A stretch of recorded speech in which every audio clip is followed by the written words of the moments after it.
There are a number of traps in game. This is the log fall trap. If you line it up with a fence, you tend to find that the cannibals run along the fence line. And just like that one there, they can be crushed by the falling log.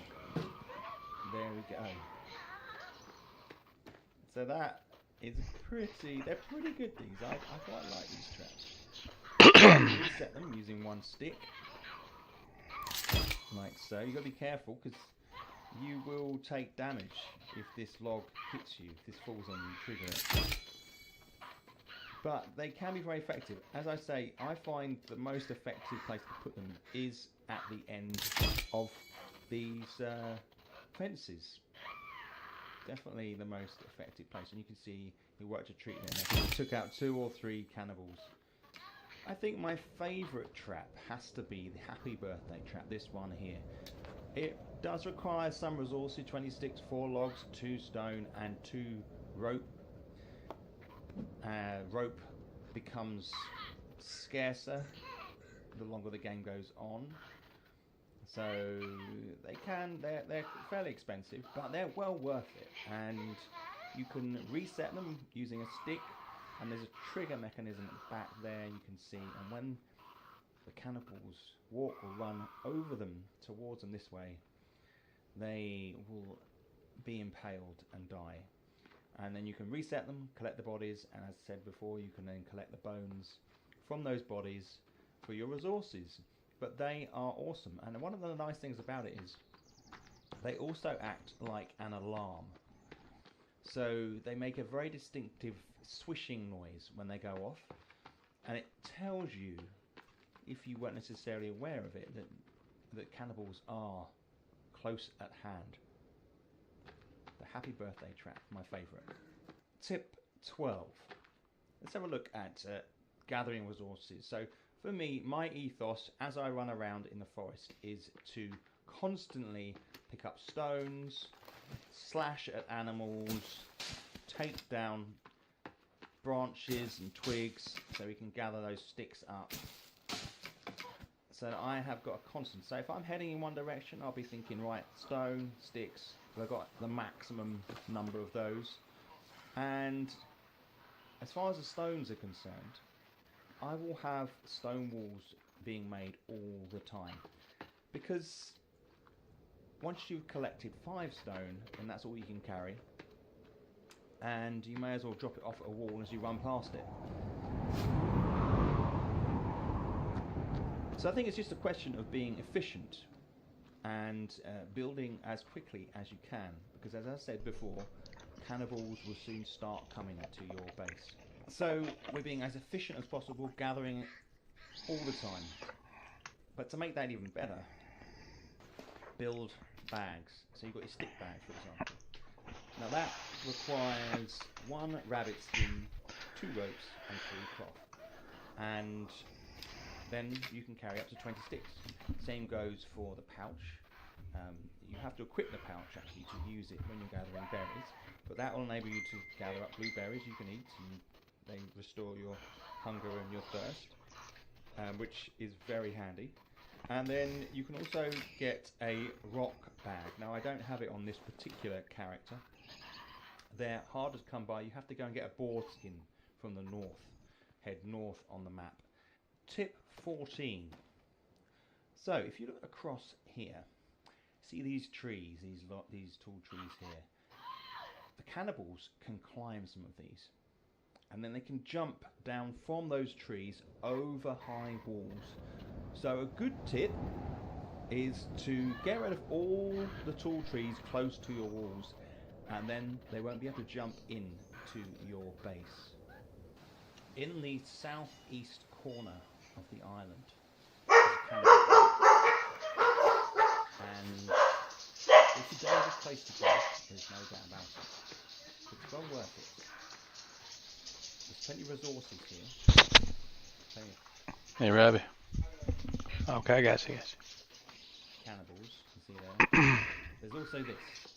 A stack of skulls outside a cave entrance.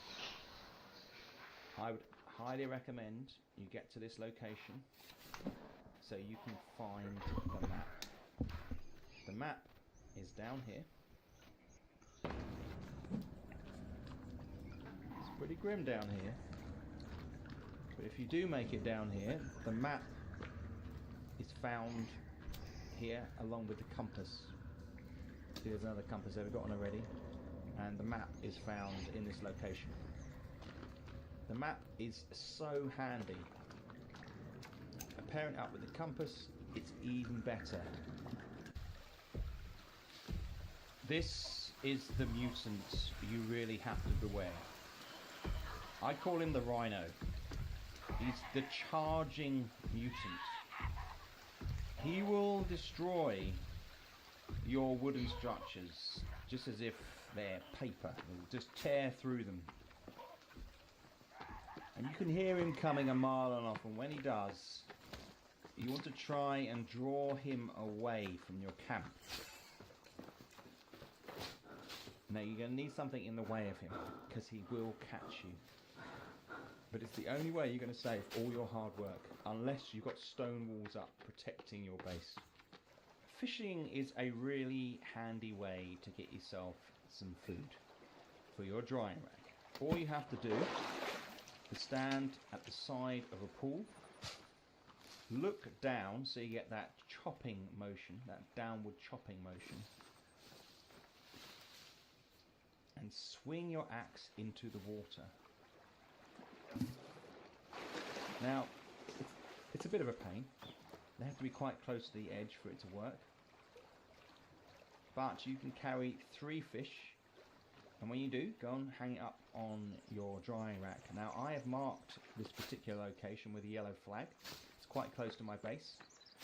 You can see it here. You can cycle through these flags by pressing these markers, by pressing the R. But I can come here and get some fish. So, another nifty little tip you may not be aware of is when you build a platform, you can hang a rope off it that you can climb up. So if we go to the book, so you can build a platform here, and it takes so many logs depending on how tall the structure, and then from that platform you can hang a climbing rope. Just takes 1 rope. Now the reason to do this is that basically steps, if you had steps up to this platform, which is perfectly viable, you know, to build, they are vulnerable to the Rhino attack and to cannibal attack. Whereas if you've got a rope and then you surround the tower with rock like this, you can then jump on the rope pretty effectively and climb up before the cannibals get you. And then you've got a decent platform to look down and shoot at the cannibals who are attacking without the steps or the stairs being in the way, which they can actually jump onto. Although they're not inclined to climb and use the things that you make, they still can do it just through the action that they have when they jump attack. And this may seem like a fairly straightforward tip, but it's something I always hold to, and that is I never work through the night.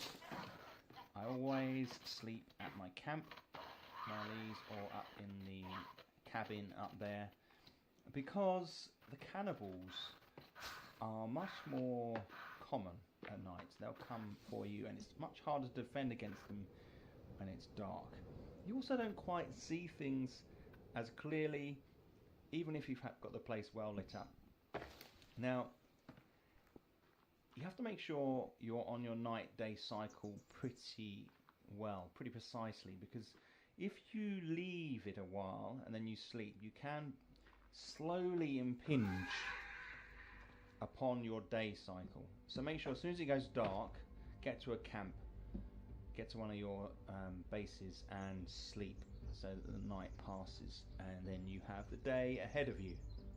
Tip 20. And by far the most fun way to travel around the island in the forest is by zip wire.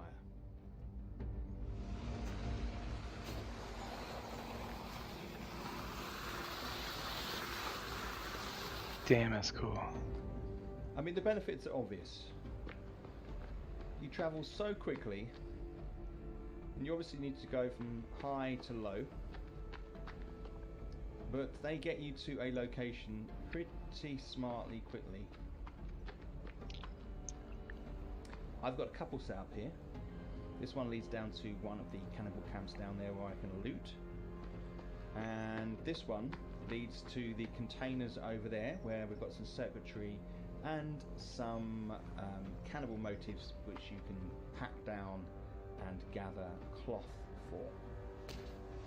So that's the final tip, guys. I hope you found this video useful. If you did, click the thumbs up. If you got any questions, add them in the comments section down below. And if you're not subscribed already, it would be awesome if you could. I am thinking about doing some more